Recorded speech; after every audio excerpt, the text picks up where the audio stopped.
Magandang hapon sa inyong lahat. Dito po si Herbert Curia, author-promoter ng The Critics Promotion. Ang ating boses at konstruktibong kritisismo, opinyon, komentaryo at konsultasyon sa ligong ito. Kakibat ang ating pananalig sa ating banal na Panginoon Diyos, banal na Panginoon Kristo, at gabayan ng kaliwanagan ni Banal na Santa Maria, ay hinggil sa issue ng no VIP treatment to jail flood control accused. Yan.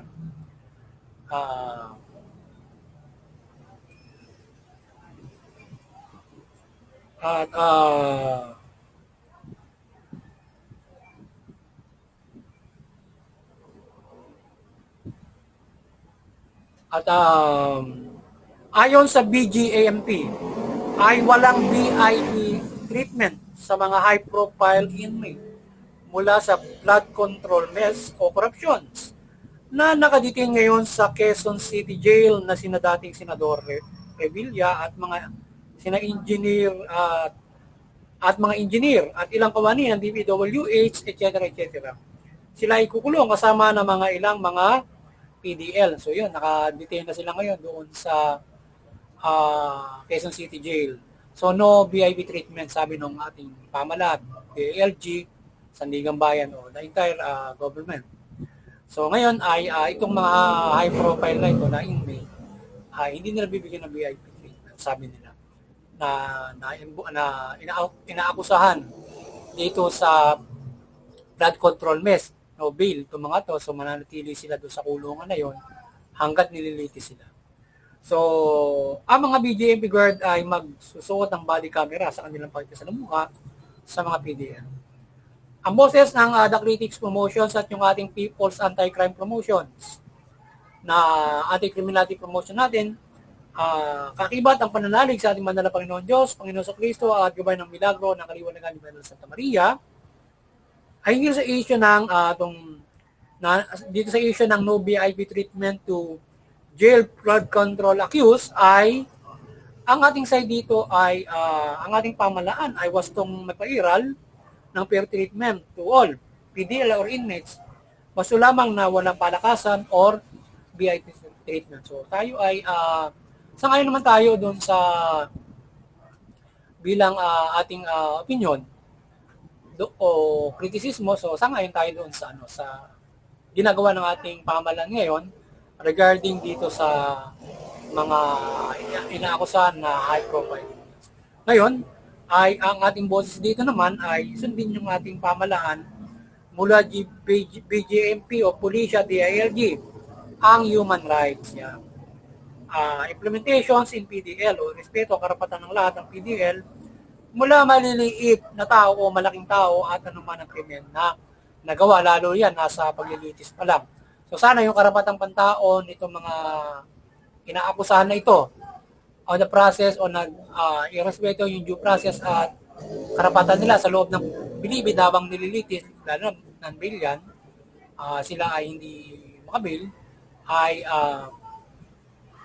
sila ay irespeto yung karapatan nila para sa kanilang bilang mga PDL. Hindi lamang sila ay kundi lahat ng mga PDL sa buong Pilipinas, maging doon sa mga pang-munisipyo, irespeto yung mga karapatan nila para sila naman ay nananagot or sila ay nililitis pa lamang na hindi naman nilalabag yung karapatan nila na ba't ibang uri na maaaring pang-abuso sa loob ng kulungan. So yan, o ikukulong. Yan. So ang ating boses dito, yan. So ang mga PDL ay dapat nang magtamasa ng kanilang karapatan sa kabila ng kanilang kalagayan bilang mga convicts o mga nililitis pa lamang na non-bailable or mga hindi makabail na nakakulong or mga samantalang ikinukulong na maaari makapag-bail. Siyempre kapag kami kahit 3 araw lang bago palabasin, halimbawa lang or halimbawa hindi pa lamang nakakabail, ay sana yung karapatan nila bilang mga PDL ay irespeto ng ating mga taga ng PNP, ng pamalaan mula PNP at BGMP or nasa Bureau of Correction, lahat ng mga nasa nangangalaga ng mga nakakulong ay kanilang irespeto yung karapatan nila. So, yan yung ating boses niya. Sana magabayan kayo ng Panginoon Diyos para makapag-priority niya. So, sa ibang issue naman ay itong hakbangin ng pamahalaan mula NACC laban sa illegal child trafficking ay pinag-iibayin na ito upang masugpo ang illegal child trafficking kagaya ng pagbebenta ng sanggol na o bata sa online. So nakikipag-coordinate ang NACC o National Child Authority on Child Care sa mga LGU para makatulong o pag-adapt ng mga bata. Makatulong sa pag-adapt ng mga bata. So yun, yung ating mga LGU, makipag-coordinate ka ng mabuti doon sa NACC para makatulong kayo para yung maibsan yung mga pagbebenta ng mga bata para ito ay kung sakasakali kung kinakailangan kung dating sa punto na kinakailangan ipa-adapt yung kanilang mga anak ay maipa-adapt nila na maayos sa proseso at hindi mauwi sa gandahan yung mga bata na kung hindi nila kayang buhayin ay doon mauwi pero sana ay yung ating pamahalaan makapagbigay ng mga trabaho at magabayan nila itong mga nanay na nagkaroon ng mga anak maaari sa iba't ibang pamamaraan, bakit sila nabuntis, nagkaanak, na hindi na kaya, mabigyan nila na para mabuhay nila, ma-advise nila to raise the child, even single parent, and help them to raise the child. Para, bibigyan mo sila ng tulong, trabaho, or ang finances para mapangalagaan yung kanilang mga anak.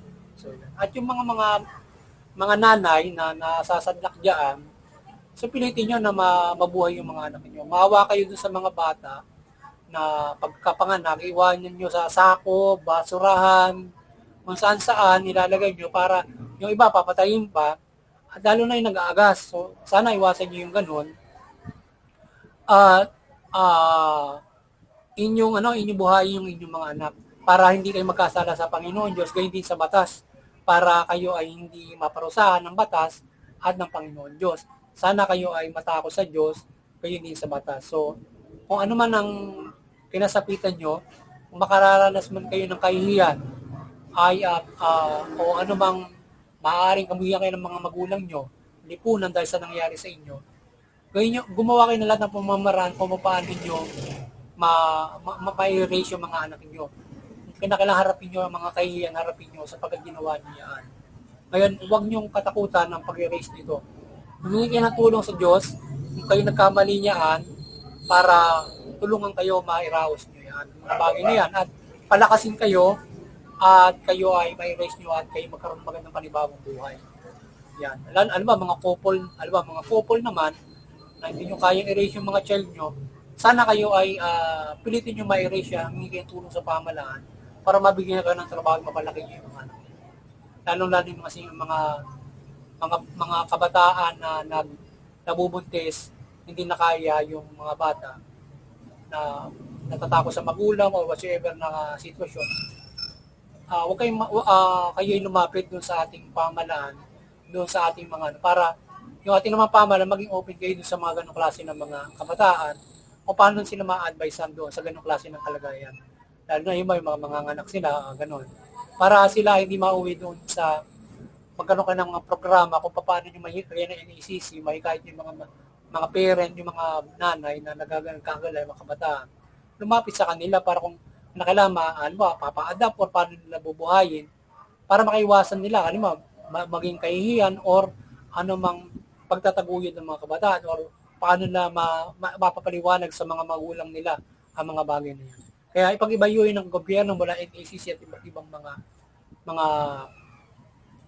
pag-advise doon sa mga nanay at pag-ibayuhin yung pagsugpo naman doon sa mga sindikato na parang bibigay yata yung mga ganon or whatsoever na nagbebenta ng mga sanggol. Baka mayroong mga middleman pa niyan, naghahanap ng mga buntis, ibebenta, di ba? So maawa naman kayo sa mga bata, baka mapunta siya sa masamang pamilya o mayroong mga may sakit ay kawawa yung bata. So sana mahabag kayo sa mga anak nyo para sila ay malumaki na maayos. Yung ating pamahalaan doon ng lahat ng mga maraan para masugpo yung ganun at kung kinakailangan ay iba't ibang mga gabay sa mga nanay sa lipunan para maiwasan yung ganung klase ng mga pagbubuntis at mapangalagaan yung kung kung nabuntis ng anak, magabayan nila kung paano nito bubuhayin at mabigyan ng trabaho.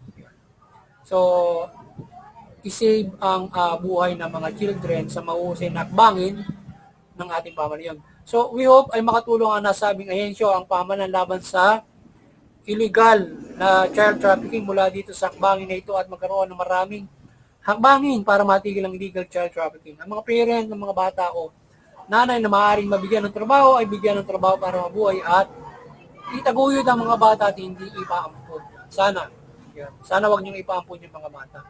Kaya ninyo. At yung mga magulang, unawain yung mga anak niyo kung ganun, kung makararanas kayo ng ganyan. Kasi kawawa naman yung bata. For the sake of the child and our fear for God.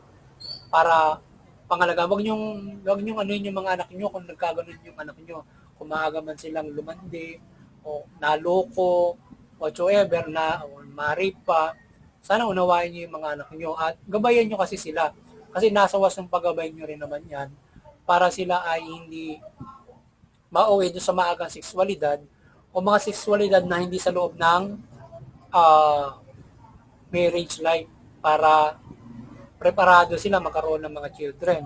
Or else yung mga liberated na mga babae na pupuruhan ng pagbubuntis, ayun, ayaw naman panagutan, ayaw naman nilang ituloy yun. Nagbebenta ng child or ginagawa nilang hanap buhay yan.